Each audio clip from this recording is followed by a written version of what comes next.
Thanks, Eric. Last-minute shoppers here at the Lima Mall rushing around to get gifts, but what they may not realize is they could be putting their identity at risk. The Allen 2020 Commission has been working on a plan to improve the county since 2003, and tonight they're finally revealing their ideas to interested citizens here at the Civic Center. Thanks, Jeff and Stephanie. I'm here with Steve Hakovich, Director of Research and Development at American Trim. Now, Steve, we just heard from Commerce Secretary Gary Locke. What are your response to some of the comments that he made? Thanks for being with us today. I'm Lindsay Allen. And I'm Megan Hall in for Ashley C. Serrano. Today is Tuesday, June 30th. We'll get to the news of the day in a moment. A coming out party tonight for some special high school seniors who have committed their lives to Christ and are getting ready for college. As lawmakers work to balance the budget, state-funded agencies are also preparing for the worst possible cuts while at the same time drumming up support for their programs. Numerous cases of sexting have been reported around the country and right here in West Central Ohio. But how dangerous is this new trend? And what exactly is it all about? Jules is recovering far better than even the veterinarians expected. And for now, we'll call the Auglaize County Humane Society home. After cruising along all year, airfares go into a climb. Industry experts say if you're planning a summer vacation, buy your tickets now because fares are on the increase. They say an increase in demand, higher oil prices, and cutbacks in airline capacity all add up to one thing: more dollars from your wallet. The CEO of FareCompare.com says some fares are $50 to $100 higher than just a few days ago. Terry also telling us around 12,000 people in Allen County took advantage of the early voting option. Another reason why voters aren't experiencing longer lines at polling locations today. Jeff and Stephanie, back to you in the studio. Meteorologist Kyle Adams is here now. Kyle, it's getting colder. I'm not happy about that. If you haven't turned your heat on yet, you'll probably need to tonight and get out the winter jackets because, yeah, it's going to be cold. I've been trying cold, to relatively cold for this time of year, yeah, so I guess. We're getting there, right? Yes, we are. All right, Kyle has your forecast after the break.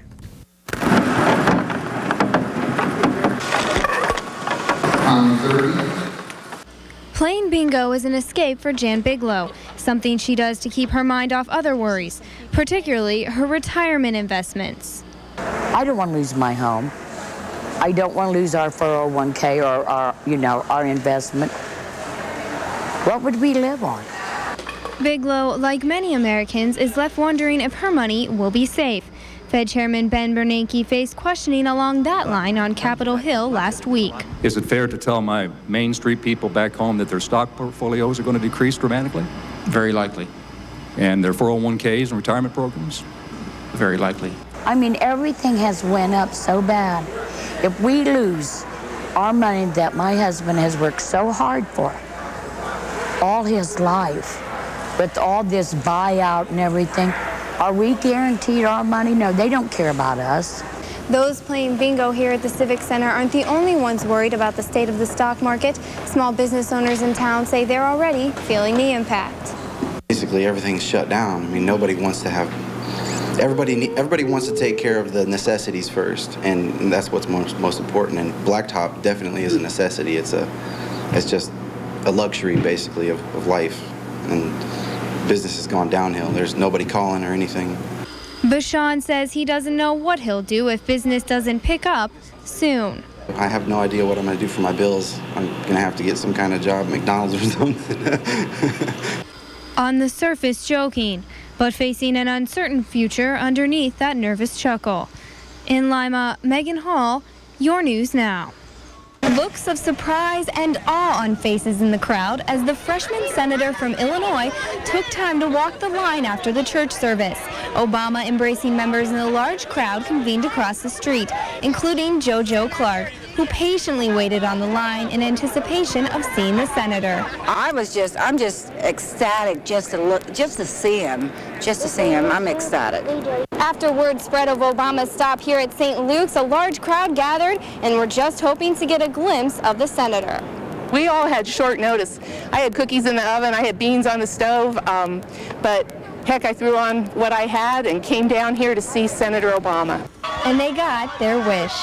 Oh, it was historic. For me it was, especially being an African American and my age, I would have never dreamed that I would live to see this moment. Obama's message of change resonates with those who came out to support him and people of all ages and races who plan to vote for him as president. It's just good to know that there's a change coming, that we need to switch maybe from a strong Republican county, maybe move over to the middle of a Democratic so we get a balance in government. Who did you see today? Obama. Why are you happy he's here? Because he's going to be a president. Whether it was a handshake, a picture, or a hug, Obama's visit meant a lot to everyone who got the chance to see him. In Lima, Megan Hall, your news now.